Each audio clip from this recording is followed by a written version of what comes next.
hot weather, the one thing your garden birds need most is water. You can give it to them this afternoon for next to nothing, without digging up the lawn or plugging anything in. A small, shallow mini pond does more for your birds in a heat wave than any feeder you own. It gives them somewhere to drink and somewhere to bathe and keep their feathers in the condition that keeps them cool. I'll show you exactly how to build one, and just as importantly, where to put it so the birds actually use it.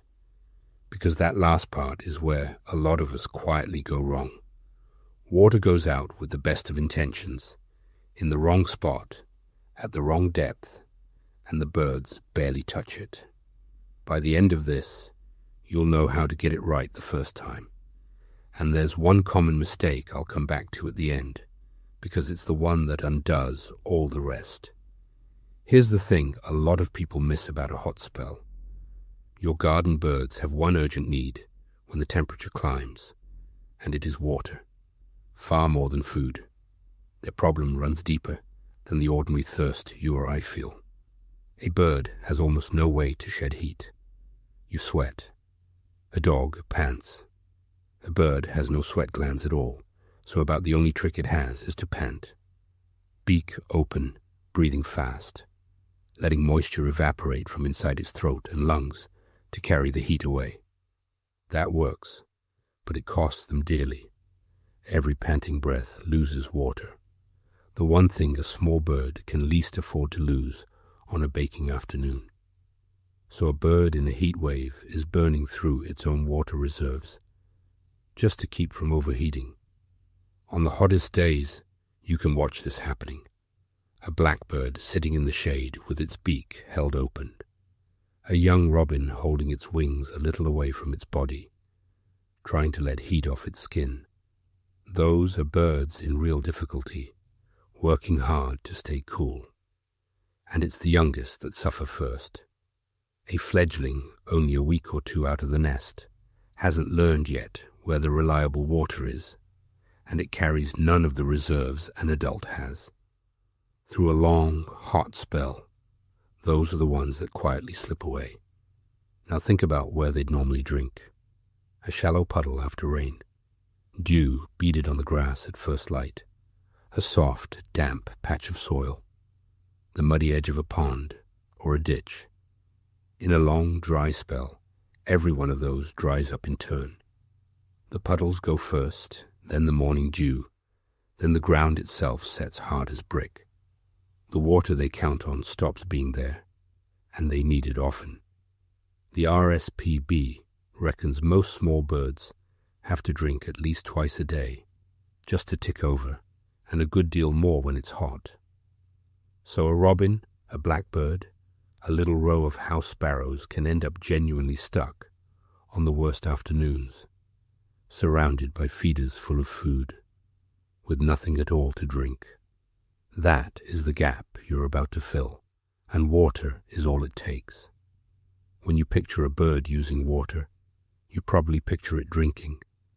But sit and watch a bird bath on a warm evening, and you'll see something that looks almost daft.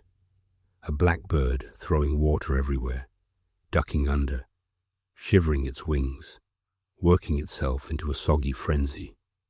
It looks like play. In truth, that is hard maintenance, and it might be the most important job the bird does all day. A feather is a lovely piece of engineering. Hundreds of tiny barbs branch off a central shaft, and each barb carries even smaller hooks that zip the whole surface together, a little like Velcro closing. That smoothness is everything. It's what lets a bird fly cleanly, and it's what traps a warm layer of air against the skin. But across a day that surface clogs up, with dust, with old preen oil, with the tiny lice and mites that live in any bird's plumage, the barbs come unzipped, the feather mats, and it stops working. Bathing is how a bird puts all that right. The water softens and lifts the grime, and then comes the part that really counts, the preening. Straight after a bath, A bird works methodically through its feathers, with its beak, zipping every barb back into place and drawing fresh waterproofing oil from a gland near the base of its tail all the way out to the tips. What steps out the other side is a clean, smooth, near airtight coat. And here is why that matters so much in the heat. A feather coat in good order works both ways. In winter, it holds warmth in. In a heat wave, clean feathers with the bath water still evaporating off them pull heat out of the bird and cool it down. A grubby, matted bird can neither manage its own temperature nor fly at its best. On a scorching day, with a sparrowhawk never far away, that is a matter of life and death. So the water you set out is far more than a drink and a splash about. It hands them the one tool they have for staying cool and staying able to fly. Quick one while we're building up to the how-to. I'd love to know what actually turns up in your garden this summer. When you next put water out, drop a comment and tell me which bird gets there first. For me, it's almost always the blackbirds shouting about it. Right, let's build the thing. Here's the cheering part after all that. Giving your birds everything we've just talked about is an afternoon's work, and it costs next to nothing. You do not need to dig up the lawn, and you do not need a pump or any electrics. A mini pond can be as simple as a container set into the ground, or even stood on the patio. An old washing up bowl is ideal, so is a disused sink, a big plant pot, a builder's mixing tray, or an old ceramic basin. Anything that holds water and sits somewhere around 20 to 30 centimeters deep will do the job. A quick word on the container itself. A pale stone, ceramic or plastic bowl stays far kinder to a bird's feet than dark metal, which bakes in the sun and can grow too hot to stand in. If metal is all you have, keep it in the shade and check the temperature through the day. If your container already holds water, you're half done.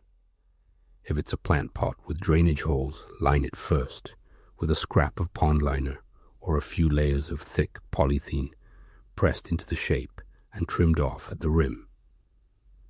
Then comes the one step that turns a bucket of water into a proper bird pond. Build a way in and a way out. Pile stones, gravel, a couple of bricks, or a length of log up one side, from the very bottom right over the top edge.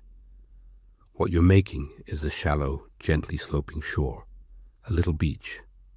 That slope lets a bird wade in from bone dry to just deep enough, at exactly the depth it fancies. It also means anything that tumbles in. A hedgehog, a frog, a fledgling can climb straight back out. Skip that slope, and a smooth-sided container turns into a trap that fills with water and won't let go. If your pond stands up on a hard surface, rather than sunk into the earth, do the same on the outside. Lean a plank, a branch, or a heap of stones against it, so ground-level visitors have a ramp up to the water. Then fill it. If you can, use rainwater from a butt, rather than the tap, since tap water carries nutrients that feed algae and turn a still pond green within a week or two.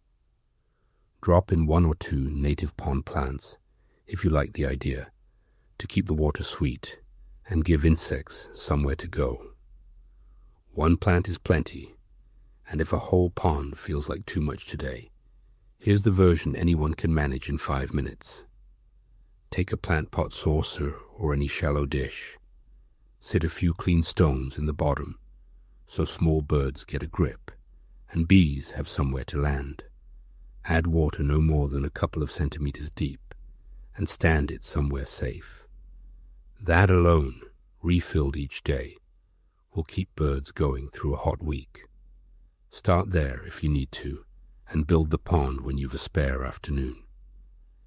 Now I want to slow right down on a single number, because it makes the difference between a pond your birds adore and one that quietly does harm. Depth. Birds bathe in the shallows, right at the edge, never out in the middle. And the depth they want is a good deal less than most people pour out. The RSPB's guidance for a proper bird bath is water that begins at about 2.5 centimeters at the rim and slopes down to no more than 10 centimeters at its very deepest. That's the lot. Ankle deep in bird terms. Your everyday garden birds, the robins, the blue tits, the house sparrows, are happiest bathing in something like 5 to 7 centimeters. Just enough to stand in and flick water up over their backs. That sloping shore of stones you built is exactly what gives them the choice. A bigger bird wades a touch deeper. A small one stays right at the margin. Here's the part to take seriously. Go past about 10 centimeters with no shallow way in, and you get two problems at once. You get a pond the birds are wary of and largely ignore, and worse, you get one that can drown the smallest of them. A wren or a goldcrest is a scrap of a thing, and steep sides with deep water are a real danger to it. With a bird pond, less depth is both safer and more welcome. A wide, shallow, gently shelving pool beats a deep tank every single time. So if you carry one thing away from this film, carry that. Shallow at the edge.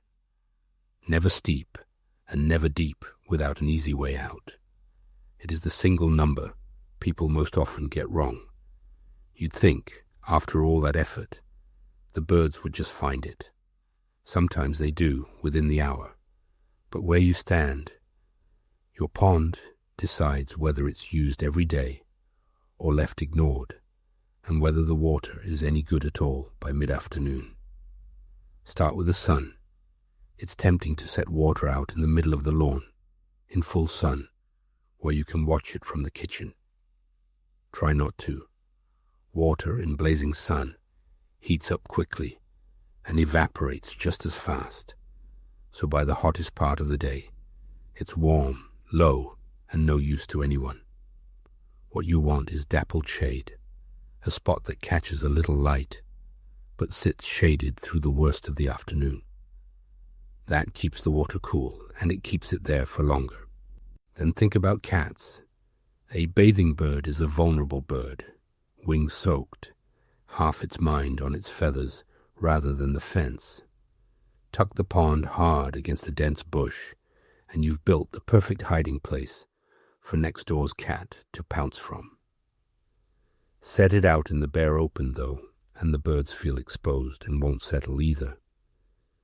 The happy medium sits a few meters from cover, call it 3 to 5 meters. Near enough for a bird to bolt to safety if a sparrowhawk slides overhead. Far enough that nothing can creep up on it, unseen. Give them somewhere to perch nearby, too. A shrub, a low branch, a bit of trellis a few feet back. Birds like to approach water in stages, sizing it up from a perch before they commit, and after a bath they need a safe, open spot to sit and preen while their feathers dry. 2 last touches that work wonders. Birds hear moving water from a surprising distance, so a slow drip from a bottle with a pinhole hung above the pond will pull them in far faster than still water alone. And don't be surprised by who comes to drink. Most of your birds scoop a beakful and tip the head back to let it run down. Wood pigeons and collared doves do something cleverer. They dip their beaks and suck the water straight up the way you'd use a straw. Watch for it. Once you know, you can spot the pigeons drinking from right across the garden. Right at the start, I promised one common mistake that undoes all the rest, and here it is. It has 3 parts. Depth and placement are 2 of them, and you've already got those sorted. This is the 3rd, and it's the one that matters most once the birds have found you, letting the water go stale. A pond or a bath that lots of birds share is, by its very nature, a place where many mouths meet. and that is exactly how disease travels between them. The big one in British gardens is a condition called trichomoniasis, a parasite that attacks a bird's throat until it can barely swallow, and it has hit our greenfinches and chaffinches especially hard over recent years. It passes at shared food and shared water. Warm, still, dirty water in high summer is just where it flourishes. One small thing on sighting helps here too. Keep the water a little away from directly under your feeders, since spilled seed and droppings falling straight into it will foul it within hours and speed along the very disease you're trying to avoid. The cure is easy, and it's the bit most people skip. Change the water. On a hot day, tip out a shallow bath and refill it with fresh every day. Give it a proper scrub about once a week, and the British Trust for Ornithology points out a tidy detail worth knowing. The parasite can't survive drying out, so empty your bath and let it dry off between fills, and you are actively killing the very thing that makes birds ill. A planted mini pond looks after itself a little more, but the same rule holds. Keep it topped up and never let it turn into a warm, stagnant soup. One firm word to finish on. Never add anything to the water to stop it freezing or going off. No salt, no antifreeze, nothing from under the sink. It won't help, and it can clog a bird's feathers or poison it outright. Clean, plain, fresh water is all they have ever asked for. So there you have it. The whole thing is a shallow container, a shore of stones, so the birds can wade in and climb out, sunk in dappled shade a few meters from cover, and kept clean and fresh.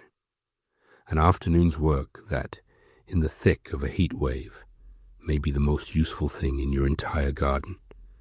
And it doesn't stop when the heat breaks. Keep the water going right through the dry months, and you'll be surprised how fast it becomes the busiest corner of the garden. Put one out this week, while the heat's on, and watch what happens. You'll get the drinkers first, cautious, dipping and tipping their heads back. Then, once they trust it, the bathers arrive, and there's little better on a summer evening than a blackbird making an absolute racket of itself in water you put there. If you found this useful, do give it a like. It's a small thing, but it really does help these little films reach more of the people who'd love them. Look after your birds through the hot weeks, and they'll be back at your feeder come the autumn in far better shape for it. Right then, I'll see you out in the garden.